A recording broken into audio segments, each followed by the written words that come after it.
Hello students, in today's video we will see class 6 ICSE chemistry chapter 3 solution. The chapter name is matter. Before that we will see some points to remember.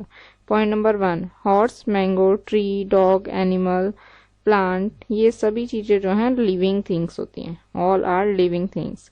While stone, pen, glass, water, book, table, air, these all are non-living things. Okay. Point number 2, all the above mentioned things living and non living are matter. चाहे कोई भी चीज living हो या non living हो, दोनों ही किसके अंदर आते हैं? मैटर के अंदर. Point number 3, energies like light, sound, heat are not matter. 3 चीजें हैं, लाइट, साउंड एंड हीट, ये जो है मैटर नहीं होती हैं. क्यों नहीं होती हैं? Because this have no mass. These have no mass means इसका कोई मास नहीं होता, कोई वेट नहीं होता है, इसीलिए ये जो है मैटर में नहीं आती हैं. नाउ पॉइंट नंबर 4, तो फिर मैटर, हम कौन सी चीज़ों को मैटर बोलते हैं? There is some criteria. So let us see what is the definition. Anything that has mass and occupies space is called matter. ऐसी जो भी चीज़ है जिसका कुछ मास होता है and which is occupying some space, that is known as matter. Next is mass of the matter remains the same. Matter का जो भी मास होता है वो हमेशा सेम रहता है. Matter of the mass remains same at all places. चाहे आप किसी भी मैटर का मास यहाँ पे मेजर करिए, अर्थ पे या मून पे मेजर करिए या मार्स पे मेजर कीजिए, उसका मास कभी भी चेंज नहीं होगा. बट उसका जो है वेट चेंज हो जाएगा. मार्स पे अलग वेट हो, मार्स पे अलग वेट होगा, अर्थ पे अलग वेट होगा, मून पे अलग वेट होगा. ठीक है, but mass will remain the same. Point number 5, molecules of the matter are in motion.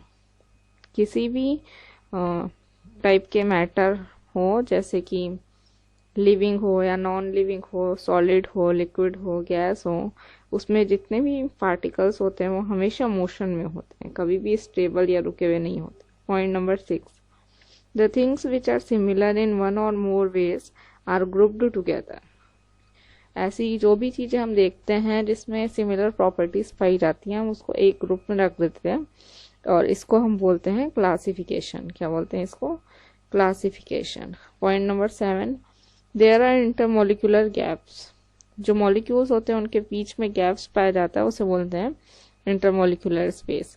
And intermolecular force of attraction, दो मॉलिक्यूल्स के बीच में जो लिविंग या नॉन लिविंग थिंग्स छोटे छोटे पार्टिकल से बनी है, उनके बीच में, उन पार्टिकल के बीच में एक अट्रैक्शन पाई जाती है. इस अट्रैक्शन को हम बोलते हैं इंटरमोलिकुलर अट्रैक्शन और force of attraction between the molecules. Point number 8, solid are rigid have definite volume. जो सॉलिड होते हैं वो रिजिड होते हैं. रिजिड का मतलब है कि उनकी शेप फिक्स होती है. ओके.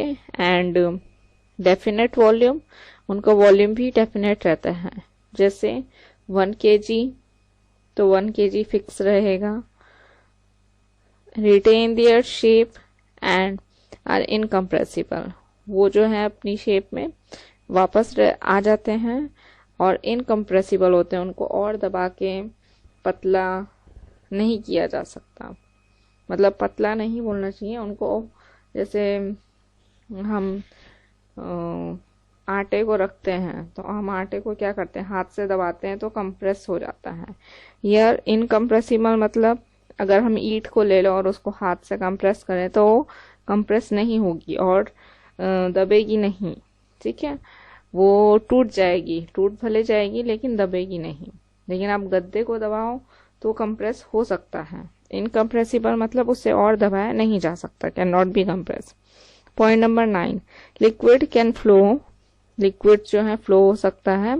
हैव डेफिनेट वॉल्यूम, उनका डेफिनेट वॉल्यूम होता है. हैव नो डेफिनेट शेप, उनकी कोई लिक्विड की कोई डेफिनेट शेप नहीं होती, जैसे कि पानी.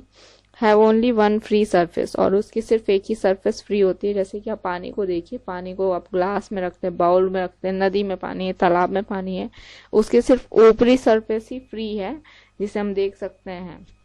नीचे की हम बाकी की सतह नहीं देख सकते हैं. Now come to other point.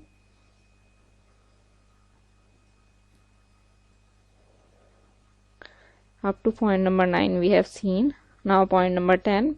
Gases have no definite volume. Gases का कोई डेफिनेट वॉल्यूम नहीं होता है, ना ही गैसेस की कोई डेफिनेट शेप होती है, और गैसेस जो हैं फ्लो कर सकती हैं, और गैसेस जो हैं कंप्रेसिबल हैं. गैसेस को दबा के हम कंप्रेस कर सकते हैं.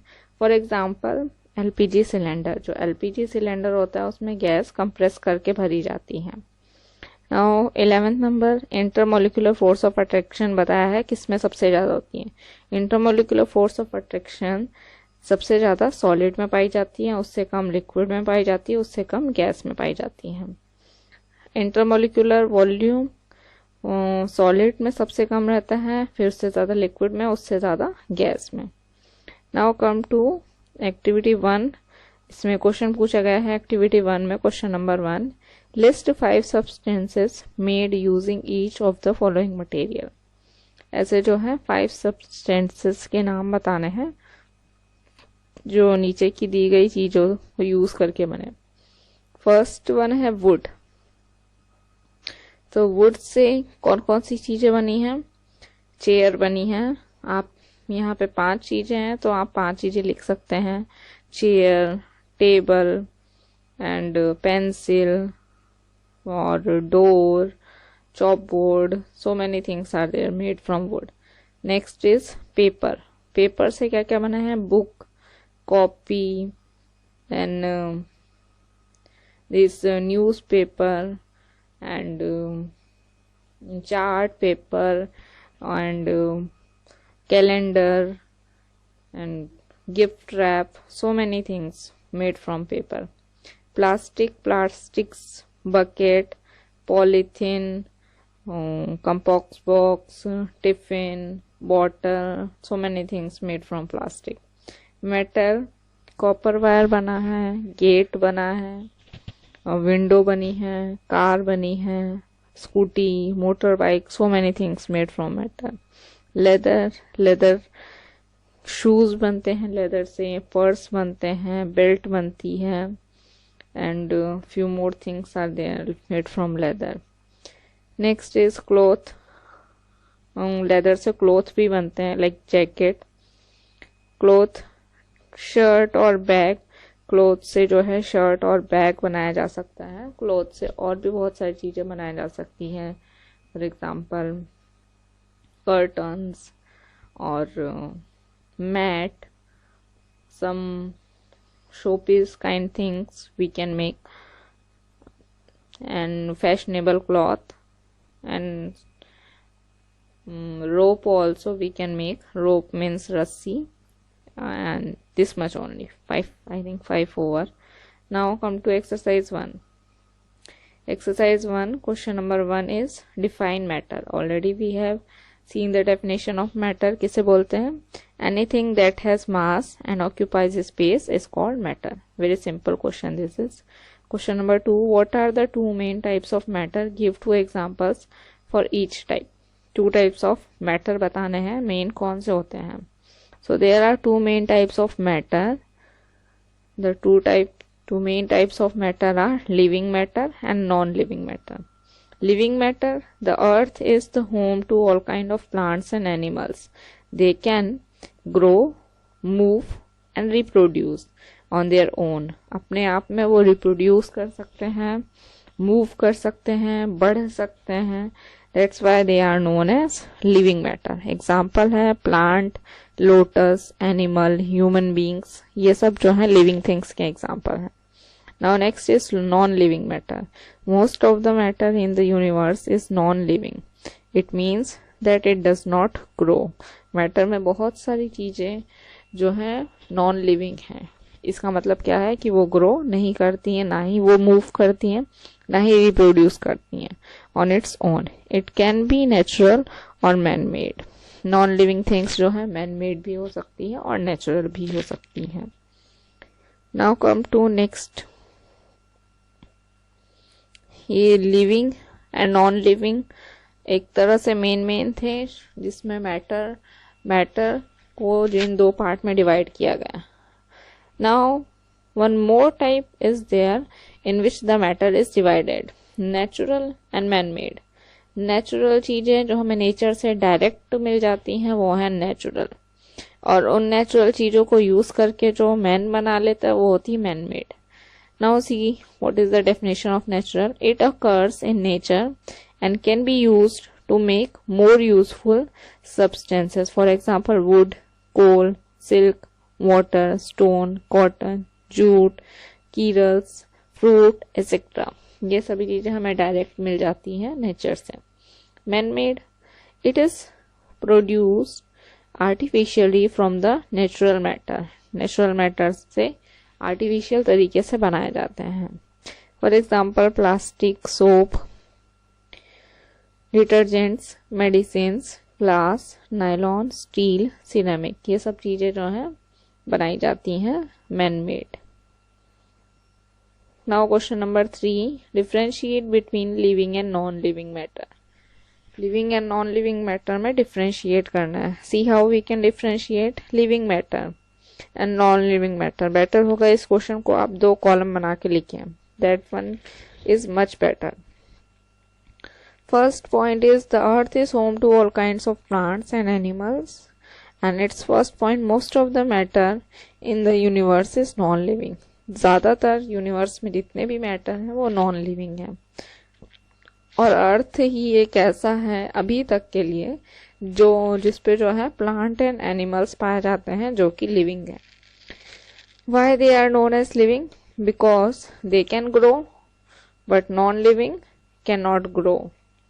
दे can move living things but non living things can not move.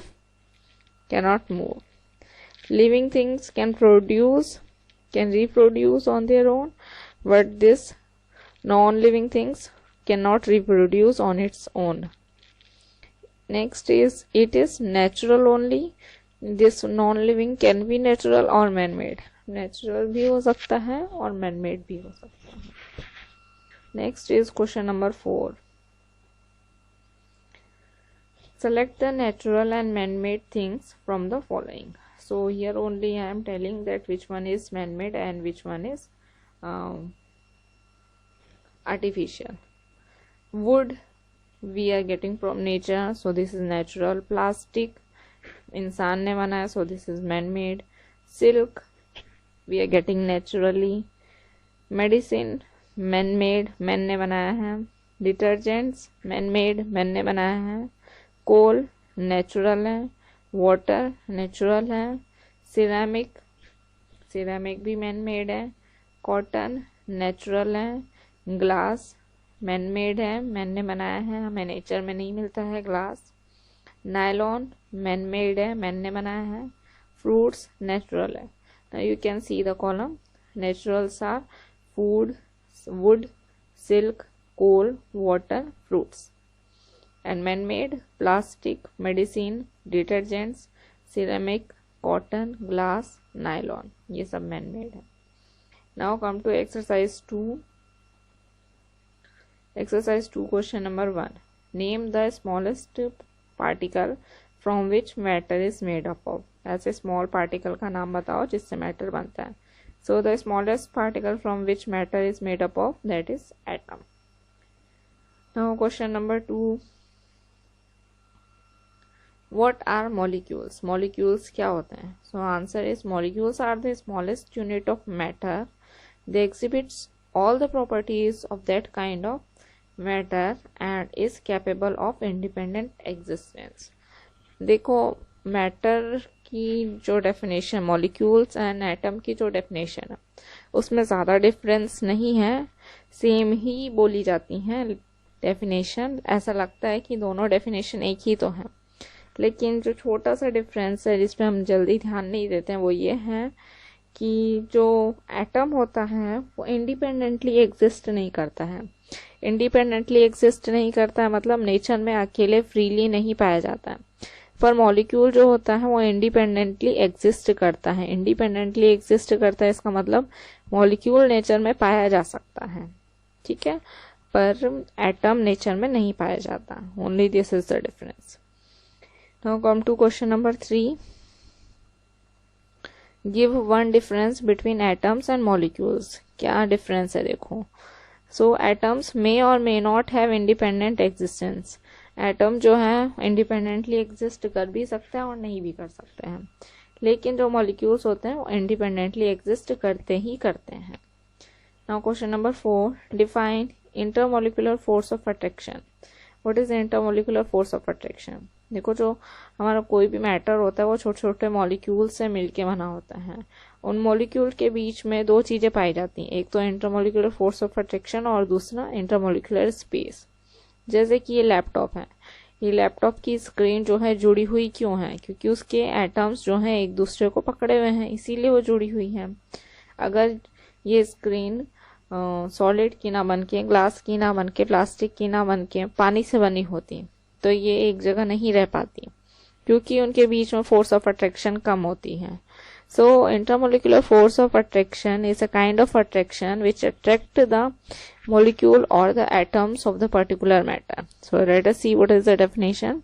The molecules of the matter are always in motion. किसी भी मॉलिक्यूल के मैटर हमेशा मोशन में रहते हैं, और मोशन में रहते वो क्या करते हैं, एक दूसरे को अट्रैक्ट करते हैं विथ ए फोर्स, एक फोर्स के साथ, and this force is called the intermolecular force of attraction due to which they are held together. और इसी फोर्स ऑफ अट्रैक्शन को हम क्या बोलते हैं, इंटरमोलिकुलर फोर्स ऑफ अट्रैक्शन। इसी कारण से मॉलिक्यूल्स एक दूसरे को पकड़े हुए हैं। Number B, what is intermolecular space. अब जब मॉलिक्यूल्स एक दूसरे के साथ अरेंज होते हैं तो उनके बीच में कुछ खाली गैप बच जाता है, और जो खाली गैप बच जाता है उसी को हम बोलते हैं intermolecular space. The the molecules can move only when there are gaps or space between them. This space is called intermolecular space. तो मॉलिक्यूल के बीच में जो गैप होता है उसी को हम क्या बोलते हैं, intermolecular space. Now question number 5. Question number 5 is saying name the 3 states of matter and define them. So हमने देखा कि मैटर जो है first of all 2 main parts में डिवाइड किया गया, लिविंग एंड नॉन लिविंग में। अब मैटर को जो है ब्रॉडली डिवाइड कर दिया गया है 3 स्टेट में, solid state, liquid state and gas state. Now see, this is the solid state diagram. This diagram is very important for you to understand the nature of the solid. Now the molecules of the solid are very close to each other. आप इस diagram में देख सकते हैं कि molecules बहुत पास हैं, and hence intermolecular space is very small. So यहाँ पे देखो आप इसमें डायग्राम में ये जो बीच में का गैप है ये बहुत ही कम है, बीच में का गैप बहुत ज्यादा कम है, लेकिन जो इंटरमोलिकुलर फोर्स ऑफ अट्रैक्शन है इसी कारण से मॉलिक्यूल पास है, इनके बीच की अट्रैक्शन बहुत ज्यादा है। Now see next one. Hence solids have definite volume, rigid, retain defined definite shape and are incompressible. ये सारी क्वालिटीज जो है सॉलिड में होती हैं। Now see what about liquid. The molecules are less closely packed. इसमें लिक्विड में less closely packed होते हैं, have more intermolecular space. इसमें देखो डायग्राम में ज्यादा इंटरमोलिकुलर स्पेस है, और ज्यादा इंटरमोलिकुलर स्पेस है तो इसके मॉलिक्यूल थोड़ा दूर है। सो सॉलिड की कंपेयर में इसके बीच में जो फोर्स ऑफ अट्रैक्शन है, इंटरमोलिकुलर फोर्स ऑफ अट्रैक्शन, वो कम होती है, and the intermolecular space more than solid and less stronger force than solid. Solid की कंपेयर में इसमें जो इंटरमोलिकुलर फोर्स ऑफ अट्रैक्शन है वो कम है। Now come to next. Hence liquids have definite volume but no definite shape. इसी कारण से लिक्विड की डेफिनेट वॉल्यूम होती है पर उसकी डेफिनेट शेप नहीं होती है. They take the shape of the container in which they are put. जिस भी कंटेनर में हम उसको ले रखते हैं, वाटर जो है उसी शेप को ले लेता है. Now gases. The molecules in the gases are far apart with the weakest force of attraction. आप इसमें देख सकते हैं डायग्राम में कि जो मॉलिक्यूल है गैसेस के वो एक दूसरे से बहुत दूर हैं, तो इनके बीच में इंटरमोलिकुलर फोर्स बहुत ही कम है एंड इंटरमोलिकुलर स्पेस जो है इनके में बहुत ही ज्यादा है. So hence the gases have neither definite volume no definite shape, जिस कारण से इनका शेप भी डेफिनेट नहीं है और वॉल्यूम भी डेफिनेट नहीं है, और ये जो है इजीली कंप्रेसिबल है। Now next question is question number 6, what are fluids, fluids किसे बोलते हैं, and give 2 examples. Answer, substances that can flow are called fluid, जो सब्सटेंस फ्लो कर सकते हैं उन्हें बोलते हैं fluids. Both gases and liquids are fluid, ये 2 एग्जांपल्स हैं। Gases like carbon dioxide, hydrogen, liquids like water, petrol, sulphuric acid, ये सभी एग्जांपल्स हैं। Now question number 7, classify the following into solid, liquid and gases, ये सभी चीजों को आपको सॉलिड, लिक्विड और गैस में क्लासीफाई करना है। So better to make 3 columns solid, liquid and gases. मैं आपको यहीं से बता देती हूँ कौन क्या होता है करके। Oxygen, oxygen is gas which we are inhaling, oxygen gas. Milk is liquid, हमने देखा है। कॉमन सॉल्ट सॉलिड है। विक्स सॉलिड है। स्टोन सॉलिड है। एलपीजी सिलेंडर हम सभी के यहाँ रहता है, मतलब गैस है वो। एंड कार्बन डाइऑक्साइड गैस है जो हम एक्सेल करते हैं। शुगर, चीनी सॉलिड है। मरकरी एक टाइप का मेटल होता है, सिर्फ यही ऐसा मेटल है जो लिक्विड फॉर्म में पाया जाता है। तो मरकरी मेटल है लेकिन लिक्विड है। So see here mercury is written in liquid. Coal solid है। ब्लड लिक्विड है। बटर दोनों में आ सकता है, सॉलिड में भी आ सकता है और लिक्विड में भी आ सकता है। यहाँ पे बटर को सॉलिड में लिखा है क्योंकि बटर जो है जब हम गर्म करते हैं तब वो लिक्विड में आता है, अदरवाइज वो सॉलिड की ही फॉर्म में रहता है। तो इसमें अगर कभी कंफ्यूजन हो कि ये चीज तो लिक्विड और सॉलिड दोनों में रहती है तो हम किस में लिखें, तो नॉर्मल जो टेम्परेचर होता है उस पे वो चीज जिस स्टेट में रहती है हम उसी स्टेट को कंसीडर करते हैं कि यही इसकी रियल स्टेट है। तो बटर अगर देखें नॉर्मल टेम्परेचर में तो वो सॉलिड में ही रहता है, नॉर्मल टेम्परेचर में वो हमेशा लिक्विड की फॉर्म में नहीं रहता है। जब हम उसको हीट करते हैं तब वो लिक्विड की फॉर्म में कन्वर्ट हो जाता है। कॉपर, कॉपर वायर का नाम सुना होगा, तो कॉपर जो है सॉलिड है। कोकोनट ऑयल, ऑयल किसी भी टाइप का हो वो तुम्हारा आपका जो है लिक्विड ही रहेगा। केरोसिन लिक्विड, तो यहाँ पे देख सकते हो सॉलिड में जो है ये सारी चीजें लिखी हैं, लिक्विड में भी ये लिखा है और गैसेस में भी लिखा है। इसको वीडियो को पॉज करके आप लिख सकते हैं। Come to next question, question number 8, give reason. नीचे कुछ क्वेश्चन दिए हैं, इसके लिए आपको रीजन बताना है। फर्स्ट क्वेश्चन है liquid and gases flow but solid do not. एक चीज याद रखना, सॉलिड, लिक्विड एंड गैसेस इनसे रिलेटेड कोई क्वेश्चन पूछा जाए इनको डिफ्रेंशिएट करने के लिए, तो मोस्ट ऑफ द टाइम जो रीजन होता है वो यही होता है, इंटरमोलिकुलर फोर्स ऑफ अट्रैक्शन और इंटरमोलिकुलर स्पेस, ये दोनों ही मेन रीजन होते हैं। तो देखो इसमें ए में जो है क्या बोल रहा है कि लिक्विड और गैसेस फ्लो कर सकते हैं लेकिन सॉलिड फ्लो नहीं कर सकता। तो चलो देखो यहाँ पे क्या है, ए का आंसर यहाँ दिया है नीचे। The molecules of liquid and gases are far apart, जो इनके मॉलिक्यूल्स होते हैं वो एक दूसरे से बहुत दूर होते हैं। That is they have more gaps, उनके पास ज्यादा गैप होता है। इसका मतलब क्या कह रहे हैं वो, intermolecular attraction is very very less, क्योंकि उनकी इंटरमोलिकुलर फोर्स ऑफ अट्रैक्शन बहुत कम है, इसीलिए वो एक दूसरे से बहुत दूर रहते हैं as compare to solid, solid की कंपेयर है। Hence liquid and gases can flow, और इसीलिए चूंकि उनकी इंटरमोलिकुलर फोर्स ऑफ अट्रैक्शन बहुत वीक है सॉलिड की कंपेयर में, इसीलिए वो फ्लो कर सकते हैं। But solid do not as gaps in solid molecules is less and molecular force of attraction is very strong.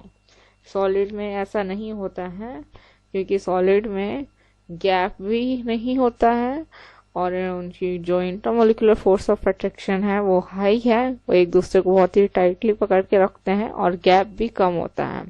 तो इन दोनों ही कारण से जो है मॉलिक्यूल सॉलिड के फ्लो नहीं करते हैं, क्योंकि उसमें मॉलिक्यूल्स टाइटली पैक्ड रहते हैं। Now question number B, a gas fills, ये ऑल नहीं है, FILL आएगा यहाँ पे, fills of the space available to it, कोई भी गैस जो है वो पूरा स्पेस भर लेती है जो भी उसे अवेलेबल कराया जाता है। Now C what is the answer of B, intermolecular force of attraction is least and intermolecular space are very large and hence gas can fill up the space available to them। जो gas होती है उसका जो intermolecular space होता है बहुत ज़्यादा होता है और इंटरमोलिकुलर फोर्स ऑफ अट्रैक्शन बहुत कम होती है। एक मॉलिक्यूल दूसरे मॉलिक्यूल पर बहुत ही कम फोर्स लगा पा रहा होता है, इसीलिए उसके मॉलिक्यूल बिखरते चले जाते हैं और एक ग्लास भी अगर गैस रहेगी तो भी वो पूरे कमरे में फैल जाएगी। इसीलिए जब हम जैसे अगरबत्ती जलाते हैं तो उसमें क्या होता है, उसकी जो खुशबू है, उसकी जो फ्रेग्रेंस है वो धीरे धीरे पूरे कमरे में फैल जाती है। इसका मतलब क्या है कि जो गैस है वो जो कितना भी बड़ा स्पेस दे दो पूरे को ऑक्यूपाई कर लेती है वो। Next C, the order of the scent spreads in a room, इसके लिए भी सेम रीजन है। Answer number C, scent of the fume or molecules being gases filled up the space between the air molecules and the molecules are of air fill the space between the scent molecules due to diffusion, fumes spread into room। एक और कारण होता है diffusion का कारण। तो जो जैसे ही हम सेंट छिड़कते हैं तो सेंट के जितने मॉलिक्यूल होते हैं वो डिफ्यूज हो जाते हैं एयर में, ठीक है। इसी कारण से जो फ्यूम्स होती है वो स्प्रेड हो जाती हैं रूम में। एक और आंसर दिया इसका, due to the intermixing of scent molecule की इंटरमिक्सिंग हो जाती है एयर के मॉलिक्यूल के साथ और इसीलिए जो सेंट फ्यूम है वो पूरे कमरे में स्प्रेड हो जाती है। Now C what is the question number D. D question is we can walk through air,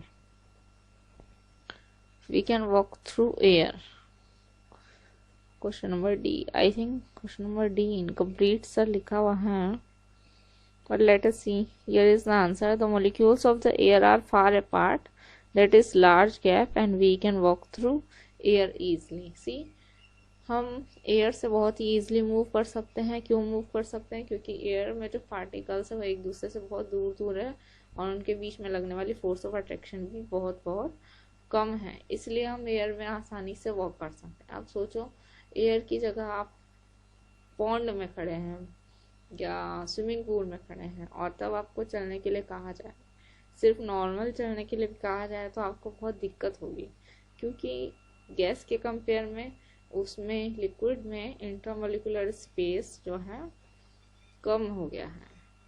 तो और इंटरमोलिकुलर फोर्स ऑफ अट्रैक्शन जो है लिक्विड के पार्टिकल ज़्यादा लगा रहे हैं इन कंपेयर टू गैस, इसीलिए हमें स्विमिंग पूल या पॉन्ड में चलने में दिक्कत होगी। लेकिन एयर में इंटरमोलिकुलर स्पेस ज़्यादा है, फोर्स ऑफ अट्रैक्शन कम है, तो हमें कोई ज़्यादा दिक्कत नहीं होती एयर में चलने में।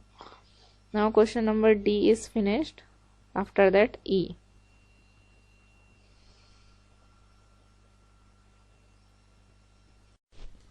Now we will see question number 5.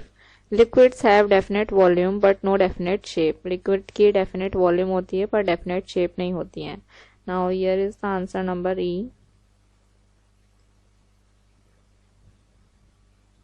The molecules of liquids are loosely packed and intermolecular force of attraction is small but number of molecules in it remain the same. Hence liquids have definite volume but no definite shape. Liquids में क्या होता है, जो उनके atoms होते हैं वो loosely packed रहते हैं और इंटरमोलिकुलर फोर्स ऑफ अट्रैक्शन जो है वीक रहती है। लेकिन जब हम एक कंटेनर से दूसरे कंटेनर में लिक्विड को पोर करते हैं तो लिक्विड का जो नंबर ऑफ मॉलिक्यूल है वो चेंज नहीं होता, वो रिमेन्स द सेम रहता है। बट लिक्विड है डेफिनेट वॉल्यूम और इसीलिए लिक्विड जो है उसका वॉल्यूम डेफिनेट रहता है बट उसकी शेप चेंज हो जाती है क्योंकि उसमें intermolecular force of attraction less है। Now question number F, Question number F is when a teaspoon of sugar is added to a half glass of water and is stirred, the water level in the glass remains unchanged. जब हम एक चम्मच sugar डालते हैं पानी में और उसको हिलाते हैं तो फिर चीनी गायब हो जाती है. Let us see what is the answer. Yes, the F answer. When a teaspoon of sugar is added to half a glass of water and is stirred, the water level in the glass remains unchanged because the sugar particles are adjusted between the water molecules. Water molecule के बीच में जो intermolecular space रहता है उसमें जाके sugar के molecule adjust हो जाते हैं और इसीलिए हमें दिखाई नहीं देता और water level भी increase नहीं होता है glass में. Now let us see what is the question number G. When an empty gas jar is inverted over a glass jar containing a colored gas, the gas also spreads into the empty jar. Here answer number G is, this is because the gases can diffuse or flow into all direction. So that's why the glass is gas container is filled with the colored gas. Now question number H. A red ink drop added to a small amount of water in a glass turns the water red in some time. जब हम एक drop ink डालते हैं तो पूरा water भी उसी colour का हो जाता है. Answer is when we put a drop of red ink in glass of water, its particle diffuse with the particles of water and slowly but continuously and the water turns red. Diffusion start हो जाता है, that means intermixing of particle start हो जाती है water की ink के साथ, इसलिए जो है पूरा का पूरा वाटर जो है रेड कलर का हो जाता है. Now come to question number 9. What is saying in question number 9? Define the following. Cohesive force, diffusion, Brownian movement. What is cohesive force? Here is the answer. Cohesive force, the force of attraction between the particles of same substance is called the cohesive force. जब same substance के बीच में कोई force of attraction होती है तो उसे बोलते हैं कोहेसिव फोर्स. ठीक है. Next is diffusion. Diffusion means the phenomena of intermixing of particles of one kind with another kind is called diffusion. जब एक काइंड के पार्टिकल दूसरे काइंड के साथ मिक्स हो रहे होते हैं, for example water and ink, water के पार्टिकल अलग है, इंक के पार्टिकल अलग है, वो जब दोनों इंटरमिक्स होते हैं तो इस प्रोसेस को हम बोलते हैं diffusion process. Next is Brownian movement. The zigzag motion of the particle suspended in a medium is called Brownian motion और Brownian movement. जो zigzag motion होता रहता है पार्टिकल का किसी भी मीडियम में, उसको हम बोलते हैं Brownian movement या Brownian motion. Now question number 10. Why is an egg kicked out of a bottle when air is blown inside the bottle? Egg जो है बाहर क्यों आ जाता है बॉटल के जब हम बॉटल के अंदर फूकते हैं तो? Answer is when we invert the bottle and blow air into the bottle through the side opening it creates high pressure. जब हम बॉटल के अंदर फूक मारेंगे दूसरी साइड से तो बॉटल के अंदर हाई प्रेशर क्रिएट होगा, जिसके कारण से जो एग होगा वो बाहर की तरफ आ जाएगा. The egg will kicked out of the bottle. Now exercise 3 is also given in the book. Exercise 3 question number 1. State the 3 effects of heat on matter. 3 effect बताने हैं हीट का मैटर पे. Answer. When a substance is heated it can cause the following phenomena. First is interconversion of state of matter. For example, अगर हम ice को heat करेंगे then it will convert to water which is a liquid state. Second is thermal expansion of the substance. अगर हम heat करेंगे solid को तो expand हो जाएगा. Third is chemical change. कोई केमिकल चेंज भी हो सकता है जब हम हीट करते हैं, तो for example cooking of food, there is chemical change. Now question number 2. Define interconversion of states of matter. Interconversion of states of matter क्या होती है? The process by which the matter changes from one state to another. एक state से दूसरे state में कोई matter जब change होता है तो उसे बोलते हैं interconversion of state of matter. So interconversion is the process by which the matter changes from one state to another and back to original state without any change in its chemical composition. इस process में ये होना चाहिए कि chemical में कोई change नहीं होना चाहिए. For example, ice is converting into water, again water is converting into water vapor, and again water vapor is converting back to water and again it can be converted into ice. तो इसमें इस पूरे process में जो है कोई भी change नहीं हुआ है, कोई भी केमिकल चेंज नहीं हुआ। H2O है वाटर का भी फॉर्मूला, आइस का भी और स्टीम का भी, तीनों का H2O ही फॉर्मूला है। Now B, what are the two conditions for the inter conversion of states of matter. कौन कौन सी दो कंडीशन है inter conversion of states of matter के लिए? So answer A two conditions are change in temperature and by applying pressure. ये दो conditions हैं जिससे हम इंटर कन्वर्जन ऑफ स्टेट कर सकते हैं। Now question number 3, define the following terms. Here are the following terms. We will define one by one. Here is the answer. First one is fusion. The heating process by which a solid changes into liquid is called fusion. जिस process से solid change हो जाए liquid में heat करने पे, उस process को बोलते हैं fusion. Vaporization, the heating process by which a liquid changes into its vapour state is called vaporization. एक लिक्विड अपनी वेपर स्टेट में चेंज हो जाता है तो इस प्रोसेस को बोलते हैं हम vaporisation. Now next question is condensation. The process by which a substance in gaseous state changes into the liquid state is called condensation. ऐसा प्रोसेस जिससे गैसियस स्टेट को चेंज कर लिया जाता है लिक्विड स्टेट में, उसे बोलते हैं कंडेंसेशन। जब हम पानी गर्म करते हैं और उसके ऊपर प्लेट रख देते हैं तो जो पानी की भाप होती है, वेपर्स होती हैं, वो कन्वर्ट हो जाती हैं वाटर ड्रॉपलेट्स में। इसी प्रोसेस को हम बोलते हैं कंडेंसेशन। नेक्स्ट है sublimation, the change of solid on heating to vapour directly and vice versa without passing through the liquid state is called sublimation. Here try to understand, कोई भी solid substance है वो convert हो जाता है अपनी vapour state में जब हम उसको हीट करते हैं। तो solid without changing into liquid, liquid में बिना चेंज हुए सॉलिड डायरेक्ट कन्वर्ट हो जा रहा है वेपर में, और वेपर बिना चेंज हुए लिक्विड में डायरेक्ट कन्वर्ट हो जाती है सॉलिड में। तो इस प्रोसेस को हम बोलते हैं sublimation. Now next is diffusion, the phenomena of intermixing और spreading of gaseous molecule is called diffusion. जैसे कि हम सेंट स्प्रे करते हैं रूम में तो उसकी जो महक है वो पूरे रूम में फैल जाती है, तो इसी को बोलते हैं इंटरमिक्सिंग और spreading of gaseous molecule. Now next is melting point. Melting point क्या होता है? The fixed temperature. Remember this whenever it is talking about point, point मतलब होता है टेम्परेचर।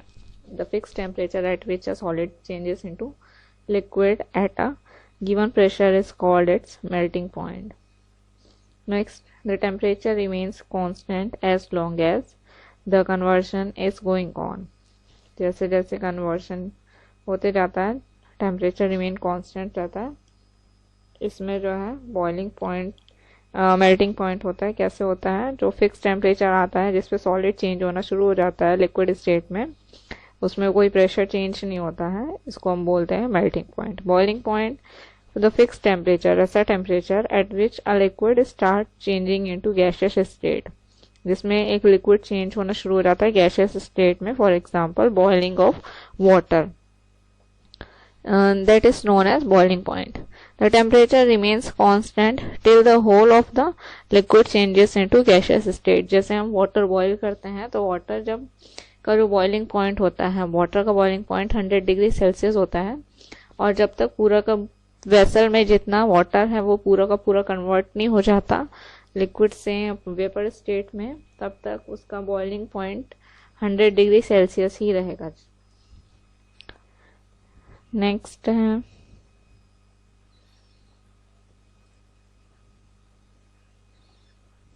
है लिक्विफेक्शन। लिक्विफेक्शन क्या होता है? Change of vapours on cooling to liquid is called liquefaction. जैसे हम वाटर को बॉईल किया और उसके ऊपर हमने प्लेट रख दिया तो वो प्लेट से क्या होता है, वाटर वेपर कन्वर्ट हो जाता है लिक्विड में ठंडा जब हम उसको करते हैं, तो इसी को बोलते हैं liquefaction. Now question number 4, differentiate between solidification and condensation में क्या डिफरेंस होता है? Here, solidification, the process of changing liquid into solid. Liquid जब change होता है solid में तो इसको बोलते हैं solidification. Let us see in condensation the process of changing of a gas or vapor state into liquid. Here is from gas or vapor to liquid. here liquid into solid. So ये एक difference है. By cooling is known as solidification, और इसमें भी जो होता है state by cooling is known as condensation. इसका एग्जांपल है वाटर से जब आइस बनता है तो ये होता है सॉलिडिफिकेशन, और स्टीम से जब वाटर बनाया जाता है तो ये होता है condensation. Next is melting and boiling point में क्या डिफरेंस होता है. Late us see what is the difference between melting and boiling point. Melting the fixed temperature at which the solid changes into liquid. Melting में solid change होता है liquid में, उसको बोलते हैं मेल्टिंग, एंड उसमें कोई प्रेशर चेंज नहीं होता है. फॉर एग्जाम्पल आइस कन्वर्ट होती है वाटर में, ये होते हैं मेल्टिंग. बॉइलिंग क्या होता है, जब लिक्विड चेंज होता है गैस में, the fix temperature at which the liquid start changing into gas.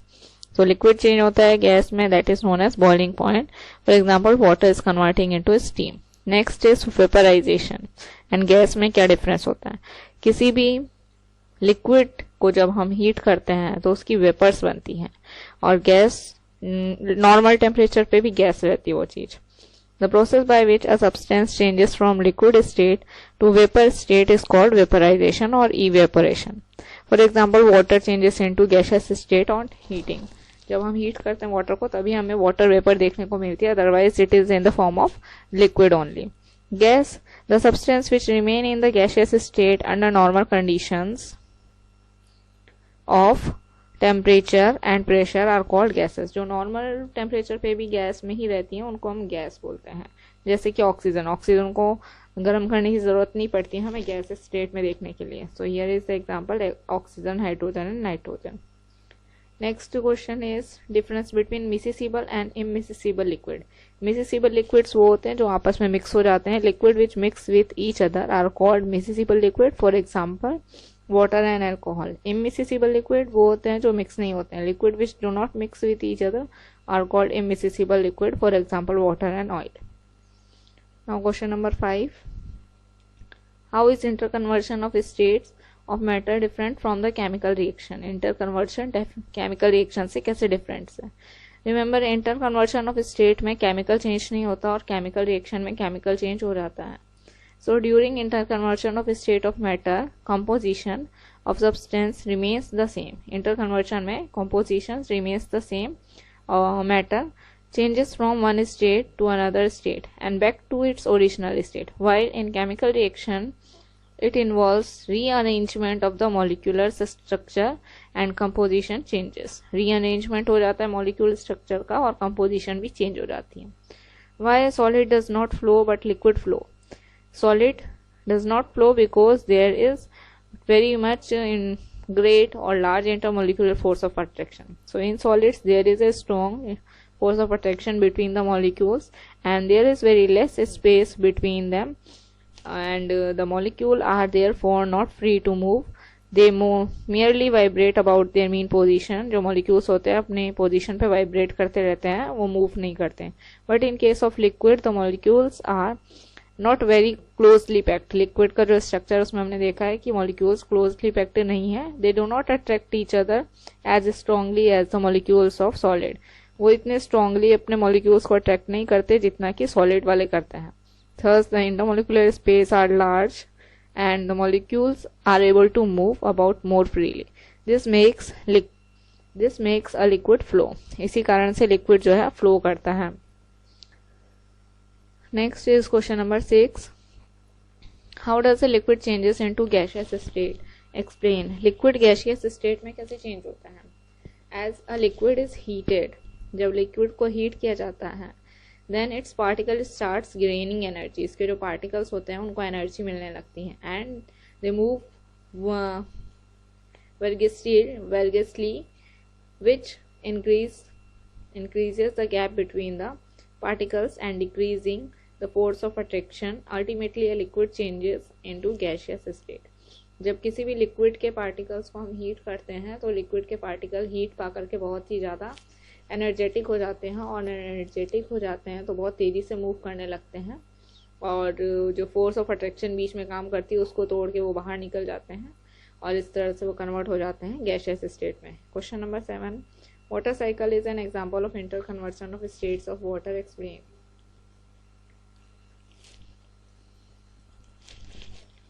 Answer is water from the oceans, rivers, lake, from leaves of trees.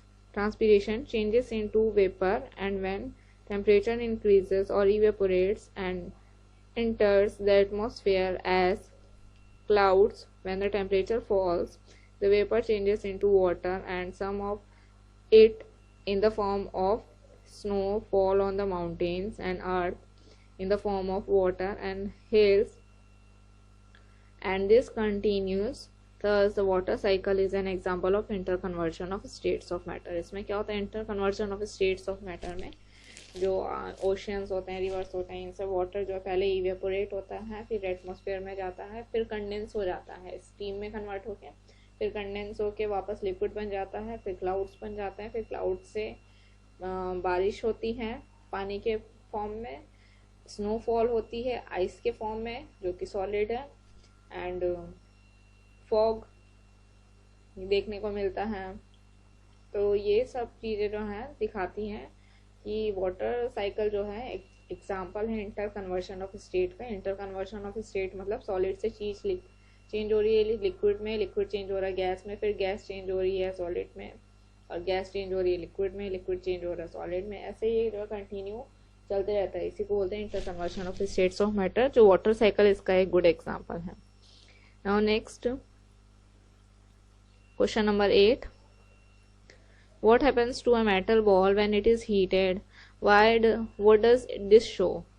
क्या होता है जब हम एक मेटल बॉल को हीट करते हैं? When metal ball is heated it expand. जब हम एक मेटल बॉल को हीट करेंगे तो एक्सपैंड हो जाएगी, बढ़ जाएगी। This can be proved by the following experiment. Take a metallic ring and a ball. Try to pass the metal ball through the ring. The ball is able to pass through the ring.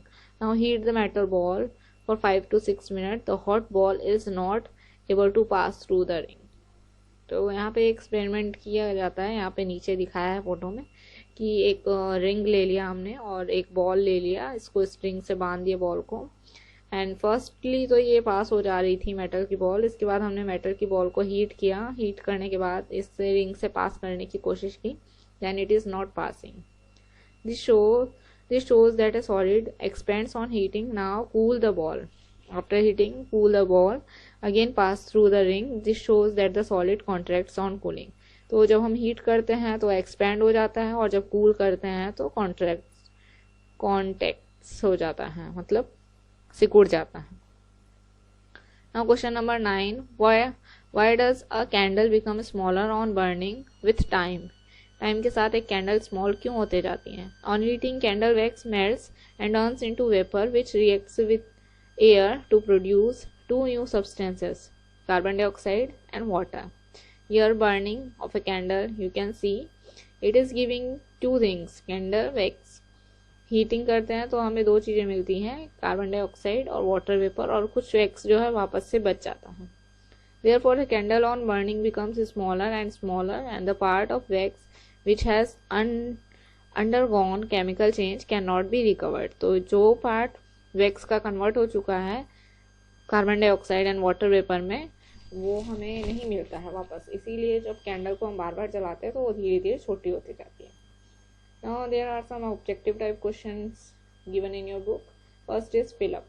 What is the matter because it has mass and space? Now B, any matter which has definite volume but no definite shape is called liquid. इसके definite volume हो but definite shape नहीं हो, उसे बोलते हैं लिक्विड। See, liquids and gases can flow. The molecules are at a greater distance in gases compare to liquids. Gases में सबसे ग्रेटर डिस्टेंस पर होता है। Water boils at 100 degree Celsius. The physical state of substance which has neither fixed volume nor fixed shape is called a gas. So ये जो है आपके fill up है, आपकी बुक में दिए हुए हैं। Next question number 2, write the answer of the following statement, true or false. So here is the question, only water can exist in 3 different states. So this sentence is true. water ही ऐसा है जो तीनों form में पाया जाता है। So first one is true. Next is, if container in which the gas is collected has an opening, the gas will flow. अगर ऐसा कंटेनर है जिसमें हमने गैस कलेक्ट किया और उसमें एक छोटा सा छेद है तो गैस क्या बाहर आ जाएगी? So this sentence is true, yes gas will come out. Now next, solid have the large intermolecular space, solid में लार्ज इंटरमोलिकुलर स्पेस होता है, so this sentence is false, this sentence is totally false, क्योंकि solids में large intermolecular space नहीं होता है। There is no difference between the evaporation and boiling, क्या कोई डिफरेंस नहीं होता इवेपोरेशन एंड बॉइलिंग में? So here let us C, the answer is false. Correct statement क्या होगा? There is difference between the evaporation and boiling. Now next, E. All solids on heating first changes into liquid and then changes into gaseous state always। क्या ऐसा होता है कि सारे liquid पहले सारे सॉलिड पहले लिक्विड में चेंज हो फिर गैस में चेंज हो? So the answer is no, this is false, this sentence is false। why? Because few solids on heating first changes into liquid and then to the gaseous state। सारे के सारे solid पहले जो है liquid में change होते हैं फिर गैस में चेंज होते हैं, लेकिन कुछ सॉलिड ऐसे भी हैं जो डायरेक्ट गैस में भी चेंज हो जाते हैं। That's why this sentence is false. Now F1, the intermolecular force of attraction is weakest in gas, intermolecular force of attraction gas में वीक होती है। So let us see, this sentence is true, yes उसमें intermolecular force of attraction weak होती है। A gas has no free surface, this sentence is also true, gas की कोई भी free surface नहीं होती है, वाटर की होती है, वो भी 1। Now question number 3, for each of the following statement say whether it describes a solid, liquid or gas। First sentence से आपको ये बताना है कि सेंटेंस सॉलिड को बता रहे हैं, लिक्विड को बता रहे हैं, गैस को बता रहे हैं। Particles moved about very quickly but do not leave the surface, अपनी सरफेस को नहीं छोड़ते लेकिन बहुत फ्रीली मूव करते हैं, तो ये क्या हो सकता है? लिक्विड, क्योंकि लिक्विड में ही पार्टिकल्स अपनी सरफेस को नहीं छोड़ते। गैस की बात करें तो गैस की कोई सरफेस ही नहीं होती है जो सरफेस को छोड़े। Particles are quite closer together, सबसे ज़्यादा पास इसमें रहते हैं पार्टिकल्स, सॉलिड में पास रहते हैं सबसे। Particles are far apart and move in all directions, gas में जो है पार्टिकल्स एक दूसरे से बहुत दूर रहते हैं और सभी डायरेक्शन में मूव करते हैं। Next is question number 4, match the column. Solids can flow, ये नहीं होगा। The temperature at which liquid changes, ये भी नहीं। Can have number of free surfaces, gap between particle, changes of state from solid to gas। So this one solids जो है उसका जो है थर्ड होगा, क्योंकि solids की कितनी भी number of free surfaces हो सकती हैं, depends upon the shape। Now sublimation में क्या होता है? solid change हो जाता है डायरेक्ट गैस में। So here find out here this fifth one, B will match to fifth, changes from solid to gas। now boiling point होता है जिसमें liquid change हो जाता है गैस में। the temperature at which a liquid changes into its gaseous state उसे बोलते हैं boiling point, so this will match to second। gases किसे बोलते हैं? जो सभी डायरेक्शन में मूव कर सके, D will match to first। intermolecular space, gap between the particle उसको बोलते हैं, so this one will fourth। here is the answers, this one you can pause the video and note down this answer, this one is very easy if you understood the concept। now let us move to next question number 5। what is saying in question number 5, name the phenomena which causes the following changes। so first one is the formation of water vapor from water vapor बनना water से, मतलब कि liquid change हो रहा है gas में, तो इसको हम बोलते हैं vaporization. Disappearance of camphor when expose to air, जब हम कैम्फर को खुले में रख देते हैं तो कैम्फर दिखाई नहीं देता, वो डिसअपियर हो जाता है। इसका मतलब क्या है? सॉलिड चेंज हो रहा है गैस में, इसको प्रोसेस को बोलते हैं सब्लिमेशन। नेक्स्ट है conversion of ice into water, ice जब वाटर में कन्वर्ट हो जाती है तो इसको बोलते हैं हम melting. Conversion of water into steam, जब हम बॉईल करते हैं वाटर को तभी कन्वर्जन होता है वाटर का स्टीम में, so this process is boiling। Pause the video, you can take the screenshot। now come to question number 6। question number 6, give 2 examples for each of the following substances which sublime, ऐसे substance बताने हैं जो sublime हो जाते हैं। sublime मतलब direct solid से change हो जाते हैं गैस में। so the answer is naphthalene, camphor और ड्राई आइस, ये तीनों चीज़ जो है डायरेक्ट सॉलिड से कन्वर्ट हो जाती हैं गैस में। Next B, substance which do not change their state, अपनी स्टेट चेंज नहीं करती हैं सब्सटेंस। तो सब्सटेंस जो अपनी स्टेट चेंज नहीं करती हैं वो है oxygen, hydrogen and nitrogen. Substance which are rigid and not compressible, ऐसे सब्सटेंस जो कंप्रेस नहीं किए जा सकते, तो ये हैं ग्लास, स्टोन, पेन, इनको हम कंप्रेस नहीं कर सकते। Now come to next question, multiple choice type question. First one, which one is a kind of matter? Light, petroleum, sound, heat। तो इसमें से बताना है कि मैटर कौन सी चीज है।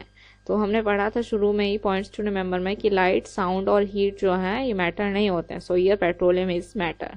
B option is correct. Now second, the state of matter which has no definite shape और वॉल्यूम इज कॉल्ड।